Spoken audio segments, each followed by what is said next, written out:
자, 과학기술 분야에서 세계 최강자는 누구일까요? 아마 대부분 미국이나 유럽, 그러니까 서구를 떠올리실 텐데요. 그런데 만약에 그 생각이 이제는 과거의 이야기가 되어버렸다면 어떠세요? 오늘 바로 그 좀 충격적인 현실을 보여주는 보고서 하나를 아주 깊이 들여다보려고 합니다. 사실 우리 대부분은 아주 오랫동안 과학 분야에서 최고는 서구다, 이런 얘기를 들어왔잖아요. 그게 너무나 당연한 우리가 알던 세상이었죠. 그런데요, 스웨덴의 한 재단이 발표한 보고서가 바로 그 생각이 이제는 틀렸다고 말하고 있습니다. 이 보고서에 따르면 세계 연구 지형도에 이미 거대한 지각 변동이 일어났다는 거예요. 그리고 우리 대부분은 그걸 미처 알아차리지 못하고 있다는 거죠. 자, 이 SDI엔트 보고서가 말하는 불편한 진실, 그 핵심은 아주 단순하면서도 또 굉장히 충격적입니다. 바로 뭐냐면 영향력 있는 연구, 즉 진짜 중요한 연구의 무게중심이 이동했다는 겁니다. 우리가 흔히 가졌던 믿음 있잖아요. 중국이 논문은 많이 내지만 질적으로는 아직 서구가 최고지. 바로 이 오랜 믿음을 보고서가 정면으로 반박합니다. 데이터를 보니까 현실은 완전히 다르다는 거예요. 그럼 뭘 보고 이렇게 판단하는 걸까요? 이 분석이 정말 흥미로운 게 우리가 흔히 보는 그런 대학 순위랑은 좀 달라요. 거품을 쫙 빼고 딱 하나의 핵심 지표에만 집중하는데요. 바로 상위 10% 피인용 우수 논문입니다. 이게 뭐냐면 그냥 논문 숫자가 많은 게 아니고요. 전 세계 다른 과학자들이 이 연구는 정말 중요하다고 생각해서 실제로 자기 연구에 인용하고 또 그걸 바탕으로 새로운 연구를 이어가는 그런 진짜배기 영향력을 보여주는 지표인 거죠.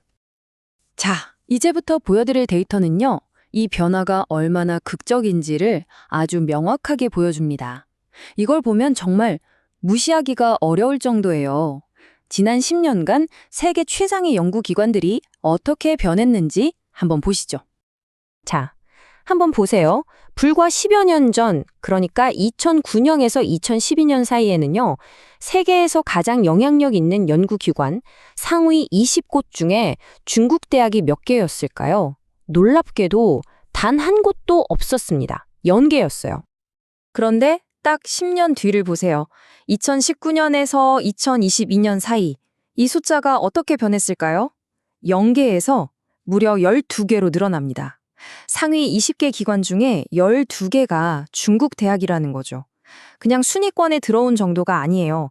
상위 5개 중 4개를 포함해서 아예 과반수를 차지해버렸습니다. 정말 믿기 힘든 속도의 변화죠.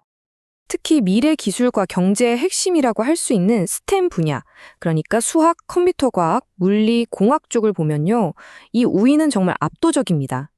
이 분야들에서는 세계 상위 20개 연구기관 중에 무려 19개가 중국 소속입니다. 20개 중에 19개라니? 거의 모든 자리를 차지했다고 봐도 과언이 아니죠. 아니, 도대체 어떻게 이렇게 짧은 시간에 이런 변화가 가능했던 걸까요? 이건 우연히 일어난 일이 절대 아닙니다. 아주 의도적이고 또 치밀하게 계획된 장기적인 국가 전략의 결과라고 할 수 있죠. 중국은 이걸 거의 국가적인 프로젝트로 설계했습니다. 과학을 단순한 정책이 아니라 국력 그 자체로 본 거죠. 해외에 나가 있던 최고의 연구자들을 다시 중국으로 불러들였고요. 또 연구 평가 방식도 바꿨습니다. 예전처럼 논문 개수만 많이 내는 게 아니라 정말 질적으로 우수하고 영향력 있는 연구를 하도록 유도한 거예요. 여기에 세계적인 수준의 연구 시설을 짓고 정부와 대학, 산업계를 하나로 묶는 그런 통합적인 생태계를 만들어낸 겁니다. 그런데 이게 이야기의 전부는 아닙니다. 중국이 이렇게 치고 올라온 게 이야기 절반이라면 나머지 절반은 바로 서구의 상황과 관련이 있어요. 서구 내부의 구조적인 문제 그리고 몇 가지 전략적인 실수가 있었다는 거죠. 보고서는 이걸 정책적 착시라는 아주 흥미로운 용어로 표현합니다. 이게 무슨 말이냐면 현실에서는 이미 중국이 연구 분야를 이끌고 있는데 서구의 정책 결정자들은 여전히 우리가 최고라는 과거의 인식에 갇혀 있다는 거예요. 이 현실과 인식 사이의 위험한 격차, 마치 낡아 아빠진 옛날 지도를 보면서 항해를 하는 것과 같다고 할 수 있겠죠. 이미 세상은 변했는데 말이죠. 중국이 이렇게 국가적으로 집중적인 전략을 펼치는 동안 미국이나 유럽은 어땠을까요?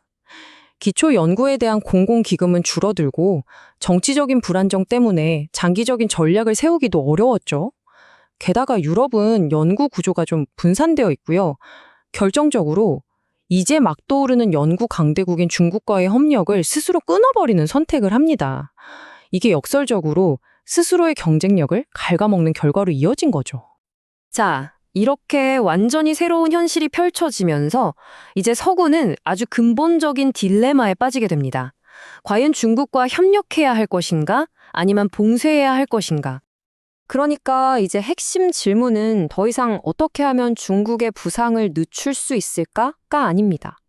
그건 이미 늦었을지도 몰라요.